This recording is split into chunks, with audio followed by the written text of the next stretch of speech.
Hi, I'm Nimalan Yoganathan. I'm currently a PhD student in the Communication Studies department at Concordia University. My research aims to incorporate concepts from critical race studies into the field of soundscape studies. I'm interested in how sound can be deployed as one of many tactics in anti-racist and decolonial resistance. Now, this can involve more overt uses of sound in mass protests, but it can also include more subtle and quotidian forms of resistance that may even use silence. And I hope to give some examples of this, of such sonic tactics in this talk.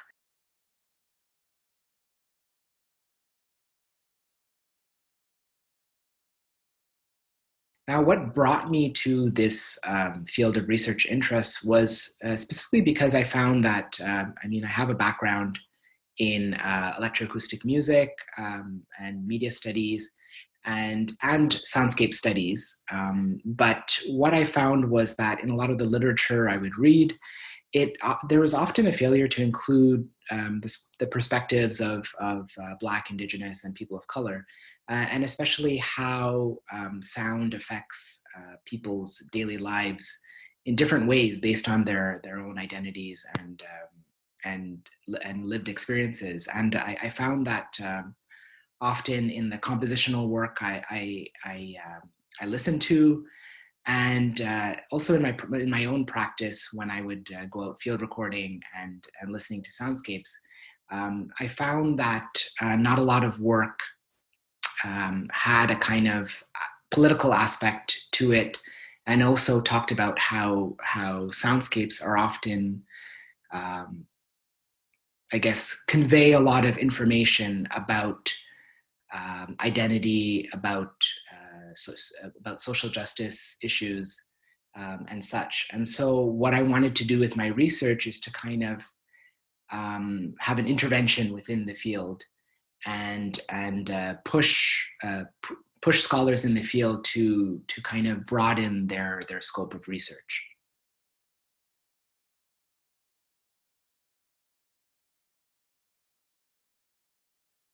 I mean, before continuing, I think it's important to also give some historical context. So the academic fields of soundscape studies and acoustic ecology emerged out of Simon Fraser University's Department of Communication Studies in the late 60s, out in Vancouver. Canadian composer R. Murray Schafer and his research group, the World Soundscape Project, were concerned with the rise of noise pollution within many Canadian cities.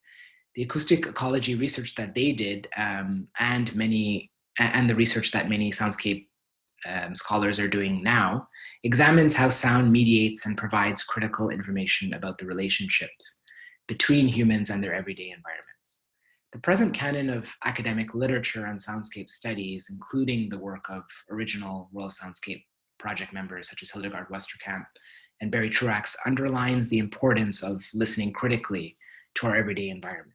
However, some contemporary scholars who engage in a more critical sound studies approach have suggested the white normativity, colorblind ideology, and even settler colonial undertones that populate much of the soundscape studies canon. Now, for instance, in 1974, the World Soundscape Project documentary and compositional work titled Soundscapes of Canada aired on the CBC radio program Ideas. The documentary was created using field recordings collected by the World Soundscape Project throughout Canada. This was a pioneering and still widely celebrated early work in the field of soundscape composition. However, sound scholar Mitchell Akiyama addresses how the World Soundscape Project's sonic portrait of Canada failed to include First Nations people and non-European immigrant communities within the soundscapes collected. All interviewees heard in the program are assumedly white Canadians, despite the fact that Canada at that time was becoming increasingly racially diverse in the 1970s. Akiyama argues that the program exclusively represented sound marks of Canada's colonial past, such as church bells and train whistles. For First Nations listeners who have historically been subjected to colonial dominance, as well as residential schools, the bells featured in the piece perhaps might have rung sinister for them, as Akiyama argues. For the immigrants that arrived by boat, the foghorns so deeply romanticized by the World Soundscape Project in this documentary might have connoted not a sense of belonging, but perhaps instead the ambivalence of an arrival in a strange, cold place full of foreign sounds and practices. So this important critique by Akiyama reminds us that seemingly innocuous everyday soundscapes can actually symbolize sites of exclusion and oppression for certain marginalized communities. Also, sound walking is a common method used by researchers and soundscape composers to better engage with sonic environments and learn more about about their relationships with them. Now, unfortunately, the dominant discourse on sound walking tends to ignore the unique experiences of racialized communities navigating their daily environments. In contrast, ethnomusicologist Ali Martin employs sound walking as a Black feminist research methodology and a way of extracting or sounding out the sonorities of race hidden in public spaces. She states, quote, "I utilize sound walks to humanize myself in a soundscape that would otherwise disregard my sonic perceptions in favor of white hearing as the default standard of sound." She's aware of how her intersectional identity as a Black woman informs her sound walks through increasingly policed and gentrified urban American spaces. The exclusionary features of everyday soundscapes Martin navigates is exemplified by the sexist catcalls and racist slurs she sometimes encounters while walking. Now, these are just two examples of how critical race studies can be bridged with soundscape studies. In a similar vein, I'm very interested in a politics of listening that examines how environmental soundscapes are themselves sites of political struggle. I question what role sound plays in disrupting complacency, what anti-racist and decolonized forms of critical listening can sound like. But it's also critical to think about how sound can be used by the state and authorities as a mode of oppression and control. While there is important soundscape literature that does engage with politics, climate justice work in particular, the dominant discourse of the field tends to embrace, whether consciously or unconsciously, a post-racial or colorblind approach that risks overlooking the ways in which Black, Indigenous, and people of color experience daily acoustic worlds in different ways based on their identities. So my research is more concerned with an intersectional approach to soundscape studies, one that listens to how interlocking racial, class, sexual, gender, and disability politics may influence and are in fact articulated through our everyday environmental soundscapes. Now, one of my primary research areas is listening to the soundscapes of social movements to understand how sound can be deployed as a form of resistance to the political status quo. We are often accustomed to visual depictions of mass protests and uprisings against systemic racism on the news and via social media, but there is also important information that can be conveyed through listening, I would argue. Michael Nardone has studied forms of sonic agitation used by the Idle No More movement. Indigenous activists performed ceremonial round dance flash mobs to disrupt the day-to-day activities of North American commercial spaces during the holiday season of 2012. These took place at downtown street intersections, train corridors, bridges, and highways. However, Nardone argues that the round dances that took place in shopping malls in particular were very notable for their sonic disobedience. Nardone describes the Idle No More protesters in a Regina shopping mall as engaging in a live re-edit and remix of the mall's soundscape, with Mariah Carey singing "All I Want for Christmas Is You." To quote him, "The sounds of the singers and the drummers mask the mall's ambient music, canceling it out. The architecture shakes, impossible to ignore or avoid. The music's vibrations effectively claim the space, sonically consume it."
actually a clip of the round dance flash mobs that took place at the West Edmonton Mall, just to give you a sense of how the sound produced by the protesters reclaimed the acoustic space.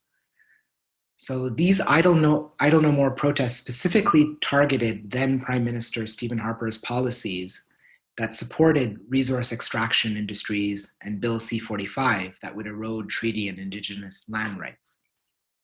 So the powerful noise produced by Idle No More reclaimed both the physical and sonic spaces of the mall built on traditionally Indigenous land. But it's also a reclamation of agency amid ongoing colonialism and systemic racism against Indigenous peoples in North America. Sound studies scholar Tom Rice proposes the concept of acoustical agency to articulate how incarcerated populations are often active rather than passive listeners to their everyday oppressive prison soundscapes, such as the frequent sound of slamming metal gates and guards shouting at them. Prisoners actively resist these soundscapes through their own sound making, and this can include noises coming from boomboxes as well as cell-to-cell shouting. While it is evidently a different context, how can this concept of acoustical agency help us understand the current Black Lives Matter uprisings and protests? Audio activist Crystal Laurenti describes street protests as marginalized communities gathering to reclaim and redefine cities through sound. I would argue that when protesters assert loud chants like "hands up, don't shoot," and "no justice, no peace," it is a way to reclaim the acoustic space of the streets where police often use sonic weapons, like long-range acoustic devices, more commonly known as LRADs or sound cannons. LRADs were also widely used during the Ferguson uprising and during Occupy Wall Street to disperse crowds, but they are also known to cause permanent hearing damage due to their extremely loud volume. So protest chants are one way that protesters refuse to passively submit to the violent domination of urban soundscapes by police. Also, in the early weeks of the Black Lives Matter protests, the Chicago police radio system was hacked numerous times by protesters. They interrupted dispatch calls about rioters with recordings of the 1988 protest song "F the Police" by rap group NWA. Some may view this tactic of sonic disobedience as a childish prank, but we should instead listen to it as a reclamation of acoustical agency, perhaps. Now, I also want to give a musical example of noise being used to assert agency. Palestinian electronic artist Mukada collects audio field recordings of the everyday soundscapes of Ramallah in the West Bank, where he lives. This may include the sounds of military checkpoints of surveillance or surveillance helicopters flying overhead. As a response to these oppressive daily soundscapes, Mukata incorporates and digitally processes his recordings of Israeli occupation within his music as a form of sonic resistance.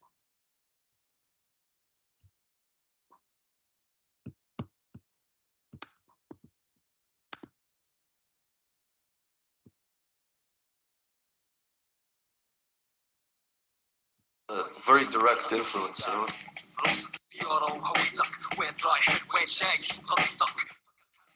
First of all, you feel the urge to write, to produce music, responding with sound, because they also attack with sound.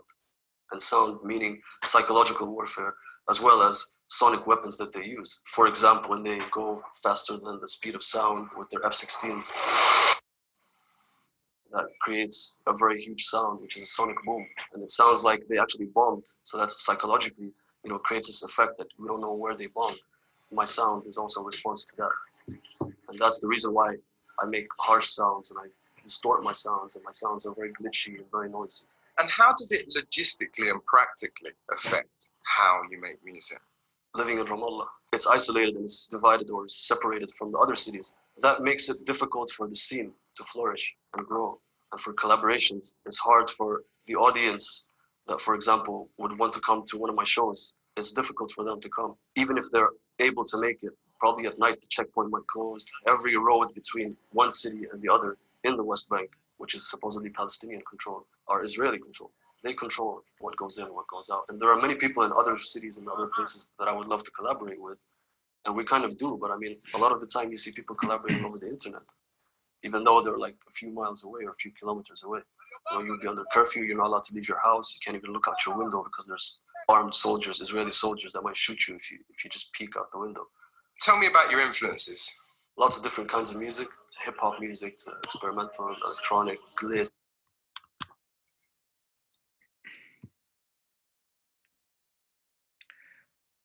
So Mukata repurposes the state's ear-shattering sonic weapons and controls them, using his own musical tools so as to symbolically disarm them and undermine their power, creating a type of sonic warfare with the state, but through music. French philosopher Michel de Certeau famously conceived of a tactic as a way to construct a space of agency in opposition to institutional power. He proposed the notion of making do to explain how marginalized groups deploy everyday small acts of resistance using whatever tactical materials they have access to. I've already given some examples of noise, music, and protest chants used as tactics, but silence can also serve as a very potent tactical resistance and making do in de Certeau's terms. During a 2018 press conference, NFL player Malcolm Jenkins of the Philadelphia Eagles silently held up large signs that cited statistics related to police brutality and mass incarceration. When repeatedly asked by reporters whether he was protesting Trump's disinvitation of the Eagles from visiting the White House, this was how Jenkins responded.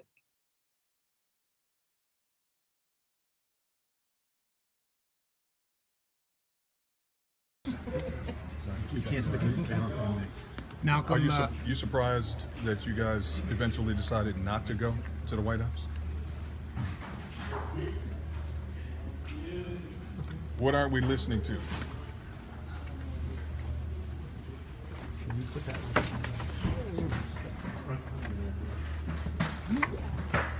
Excuse me. No, I'm good. I'm good.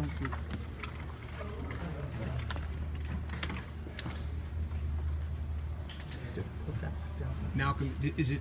Are you surprised? There's, you guys are kind of embroiled in this controversy with the White House. That phone. Yeah, please order phone.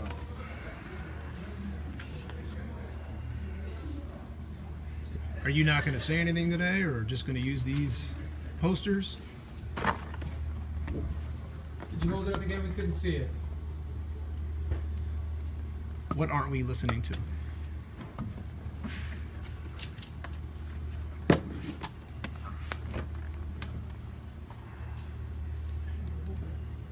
Could you hold it higher, please? Could you hold it higher so we can see it?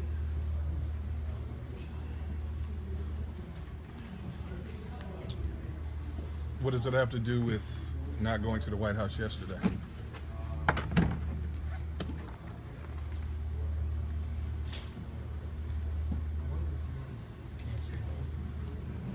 So you're spreading this message. This is the message you want us to be listening to. How, we know you're big on social justice and social movement, but how are you going to take steps maybe in this off-season to continue to promote this?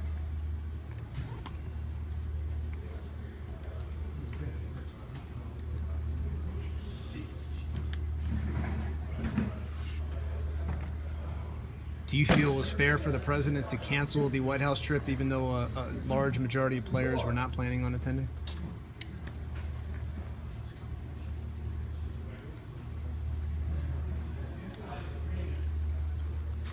Malcolm, are you upset with the White House's decision to cancel the event?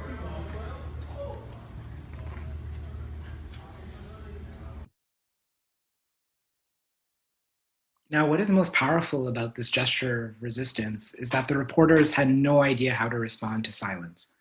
They were expecting dramatic political statements or slogans that they could use as short news sound bites.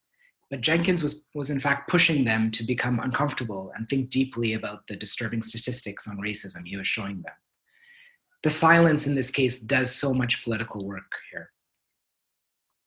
We can also listen critically to the civil rights movement of the 1960s to hear silence as a tactic. In his book, The Sovereignty of Quiet, Beyond Resistance in Black Culture, author and scholar Kevin Quashie suggests that if we are to understand the multifaceted nature of Black liberation struggles, we can not only look at more overt and dramatic displays of resistance. For instance, we are all familiar with images of the Black Panthers holding shotguns standing outside the California State Capitol building in 1967.